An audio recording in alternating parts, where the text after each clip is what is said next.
En voldsom befolkningstilvækst visse steder i verden truer hele kloden. I 2011 rundede antallet af mennesker på jorden 7 milliarder.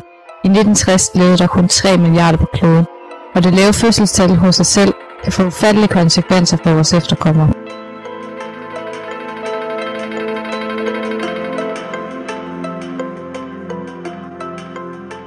Hvis et forældrepar får 6 børn, og deres børn får det samme, så vil 2 par få 72 børnebørn, sådan som tilfældet er i mange ulande.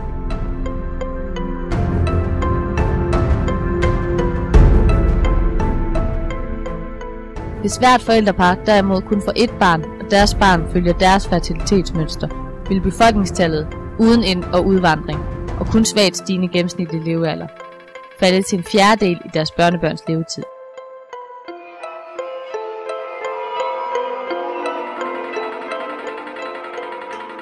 Et land som Danmark med godt og vel 5 millioner etniske danskere, ville der altså i denne situation kun blive ca. 1,25 million danskere i vores børnebørns tid, hvis vi ser bort fra indvandring.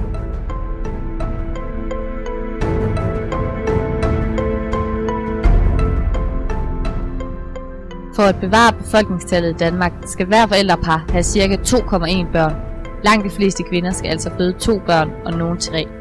I Danmark er fødselstallet for hver kvinde i øjeblikket 1,8. I dette tal er fødsler for flygtninge og indvandrere indregnet.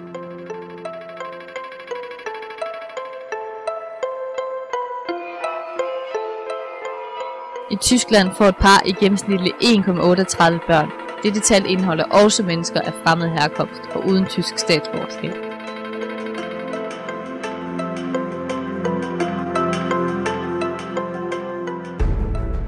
Ifølge statistisk velunderbygget kildemateriale har moderen anden etnisk herkomst end tysk ved omkring 30% af alle fødsler i Tyskland.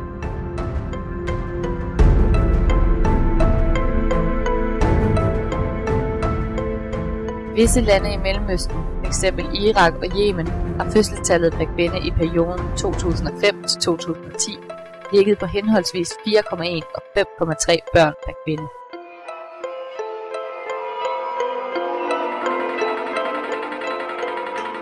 I f.eks. Egypten forventes der at være 129,5 millioner indbyggere i 2050. I Irak 64 millioner, i Saudi-Arabien 43,6 millioner og i Pakistan 335 millioner. I disse lande, hvis problemer er typisk for tredje verdenslande, er mellem 50-60% af befolkningen under 24 år.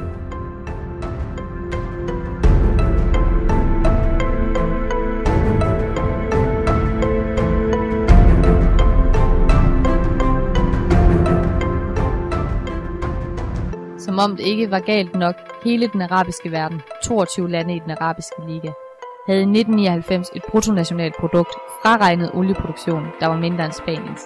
Disse lande har ikke været i stand til at etablere bæredygtige erhvervsmiljøer.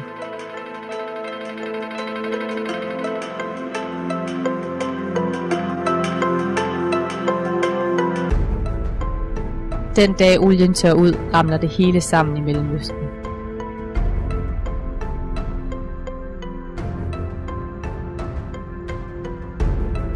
Derfor vil de væk fra fattigdom, kaos og anarki.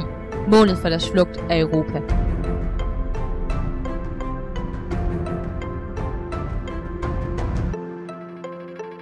I 1950 var antallet af muslimer i Vesteuropa kun 800.000. 60 år senere, altså i 2010, levede der i EU-landene samt Schweiz mellem 21 og 23 millioner muslimer. I 2010 vurderes der at være knap 10.000 moskéer i EU-landene og Schweiz. Antallet af muslimer og moskéer stiger dag for dag.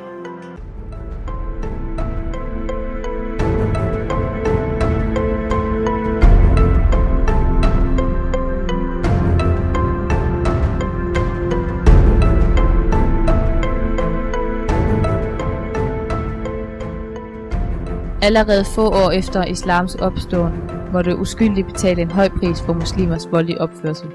Alle historiske erfaringer viser, at hvor muslimer bosætter sig i blandt andre folkeslag, bliver der konflikter.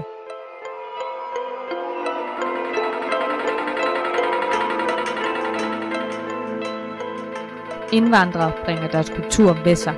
Der har allerede været ekstremt meget ballade med mange af de muslimer, der er kommet til Europa. I områder med mange muslimer bliver jøder og kristne chikaneret så meget, at de bliver presset til at flytte. Den etniske udrensning er i gang. Tror du selv, der bliver færre og færre problemer, når der hele tiden bliver flere og flere muslimer?